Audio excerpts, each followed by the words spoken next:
Thank you so much, Graham and Danielle, for inviting me to this workshop. After the very smart and elaborated presentations that we have just the pleasure to hear, I think I'm going to go down to more recreational almost considerations. I will tell you the story behind the creation of a new journal, the Journal of Energy History, which was launched in December 2018.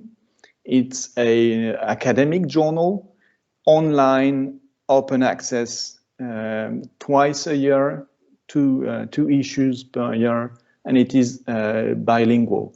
So as an introduction, I will invite you to have a tour on the website. I will change the screen which I'm sharing, going to the website. Just a minute. Or I try this way.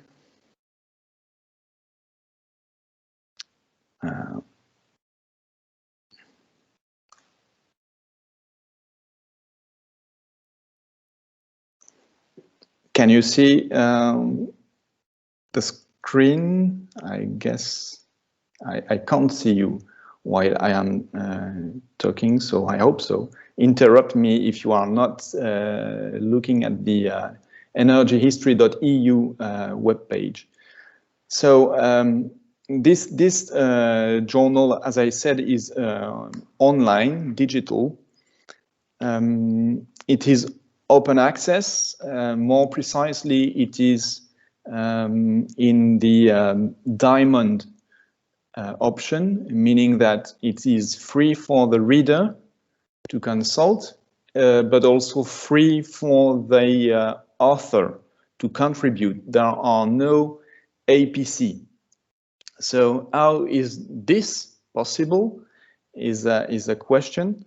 In fact, it is possible, this diamond option, thanks to the support of an organization, the name of which is the EDF Group Foundation.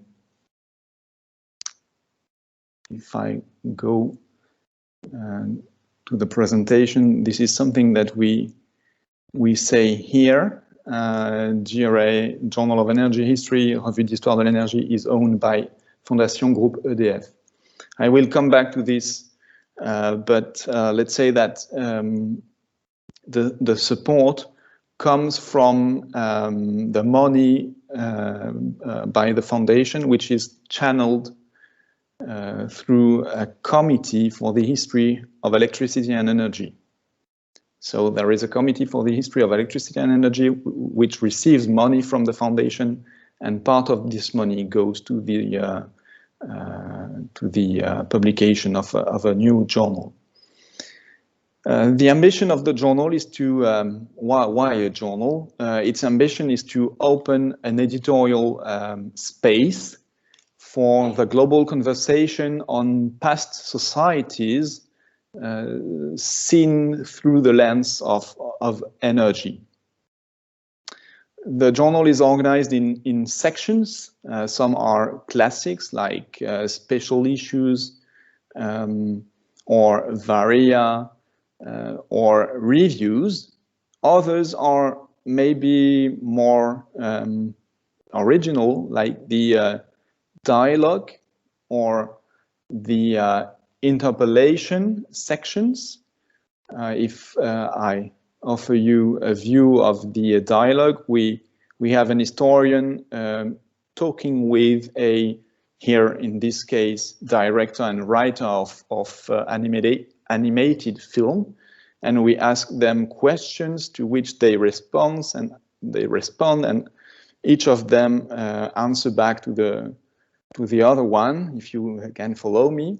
So this is one maybe not so usual kind of section, and another one is the interpellation, where we ask a non-historian, even non-academic, to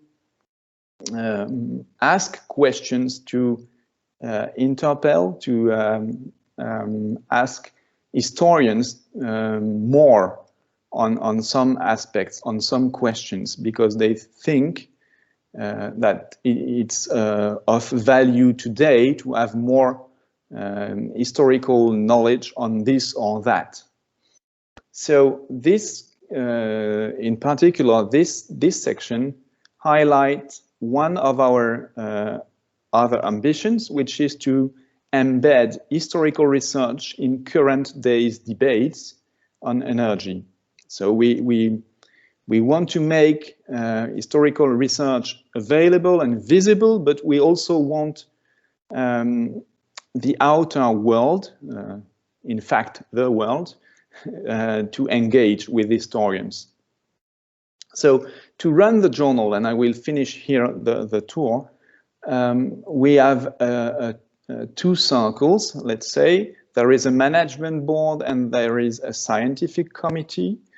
The management board is composed of an editor, my colleague Alain Beltran, who is an historian also at CNRS. And I am myself the managing editor, and we have associate editors, book review editors, and also Marta Musso, who is the section Energy Sources editor.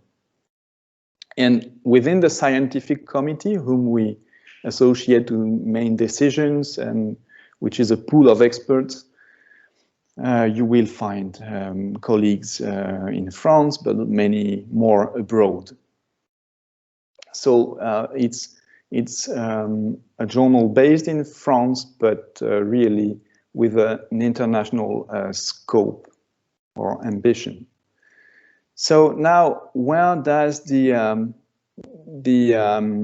initiative come from? Let's go back to the sources of the journal. There are two sources, I would say. One is institutional, and the other is more personal. So at the institutional level, one can say that the journal is simply edited in the framework of the Committee for the History of Electricity and Energy. So what is this committee? It's a structure dating back to 2001, so almost 20 years now, which succeeded to an association. It's a different organization in the French system. An association created in 82, l'Association pour l'histoire de l'électricité en France, the Association for the History of Electricity in France. So when the association was dissolved in 1999, there was a gap, and then a committee took shape. Both organizations are different. The first one was sponsored 100% by the EDF company. The EDF company gave money each year to the association, and the members of the association, which could be historians, non-historians, engineers, users, everybody could join, could be a member. There was a fee. The members met together, had a bureau, and decided their operations, their events, their publications, etc. One of these publications was the Bulletin d'Histoire de l'Électricité, so a journal focusing on the history of electricity. Then there was a change. EDF stopped sponsoring the association, which all of a sudden disappeared. The bulletin stopped, and then in 2001 there was a new structure coming, the Committee for the History of Electricity, electricity simply, with the support no longer of the EDF company itself, but of its foundation. So its foundation, as you know, is a non-profit. It's another kind of sponsorship of relation. And there was no longer an association, but a group of co-opted historians, like 20 of them and no more, deciding over the missions of the committee. One of these historians was Robert Fox, who you probably know from Oxford University. And he organized a conference on the nuclear power in Great Britain, which was published in the new journal, which came after the bulletin, the Annales historiques de l'électricité. The Annales were a publication once a year, so Annales, one issue per year, mainly in French, again on electricity only. What happened is that in 2013, the committee broadened its scope, and the name changed, as you can see, with the addition of energy in the title. And then the Annals stopped, and there was a new journal created to embrace this new scope, the name of which is Journal of Energy History. Now you have the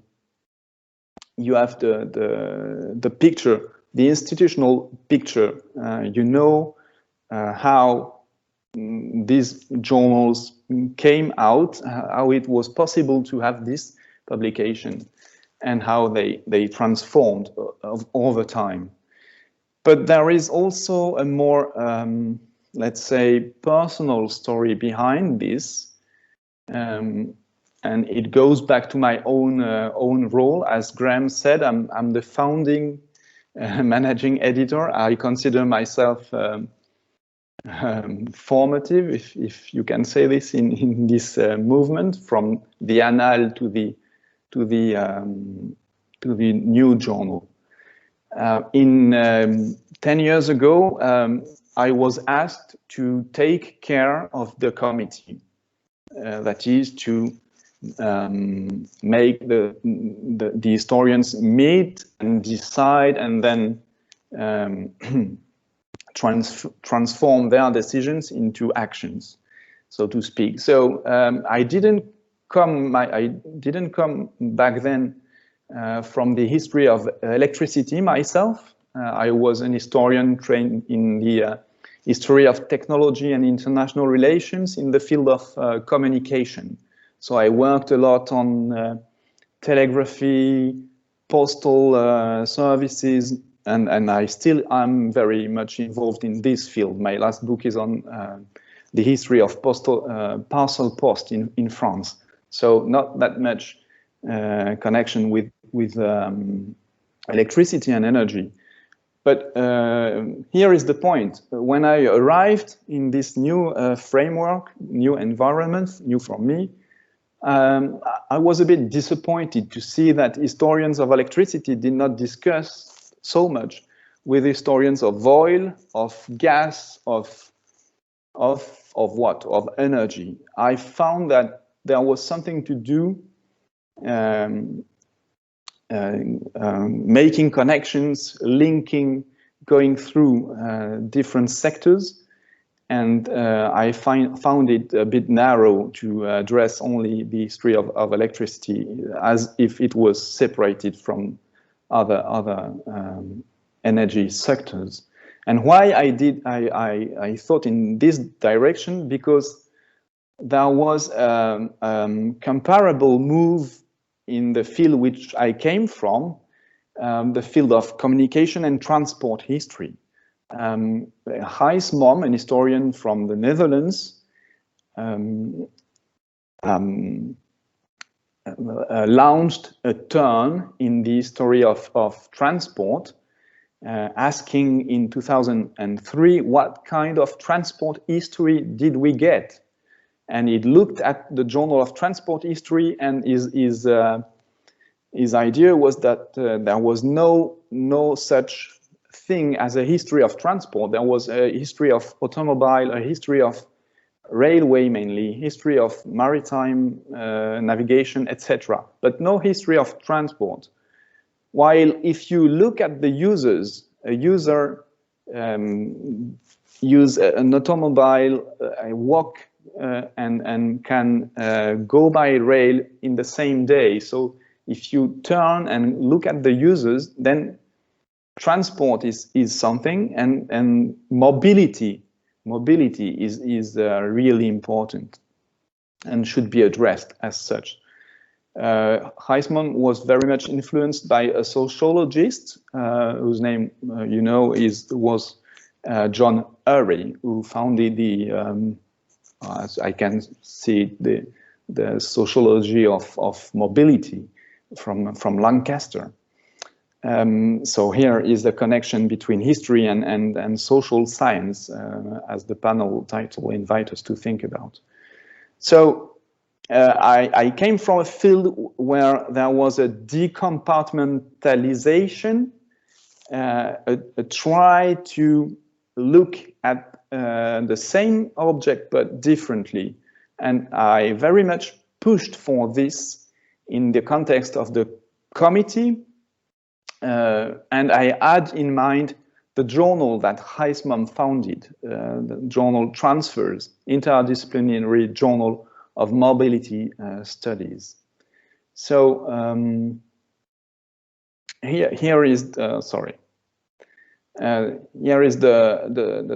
point. I pushed for this change from the history of electricity to the history of energy, looking at users, looking at links between different energy sectors, thinking in terms of transitions. This is the agenda behind the history of energy. I did not invent this agenda. In fact, it was simply there already. Some researchers already back in the 90s and 2000s had started working in this direction for sure. I was not aware myself, but they already were working in this direction. But there was no journal for historians of energy to meet and to grow.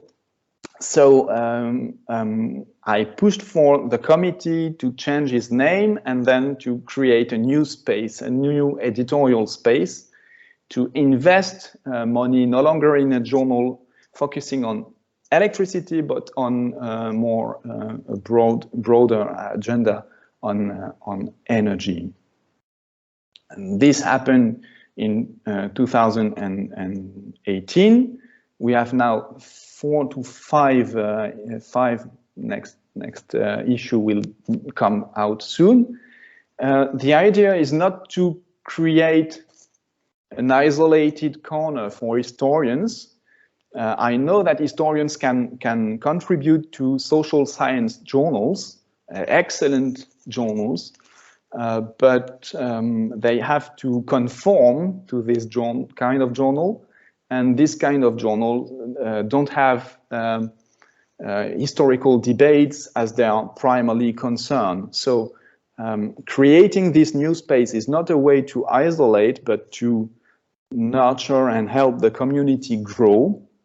And we are open to interdisciplinary connections. I will finish here my presentation. I am very, very glad to have, in particular, cooperation with a group of sociologists and social science colleagues from Lancaster, who will, as guest editors of the 5th issue of the journal, named Historicizing Flexibility. 2 of the speakers today are part of this endeavor, of this special issue, and I'm glad to see them back again.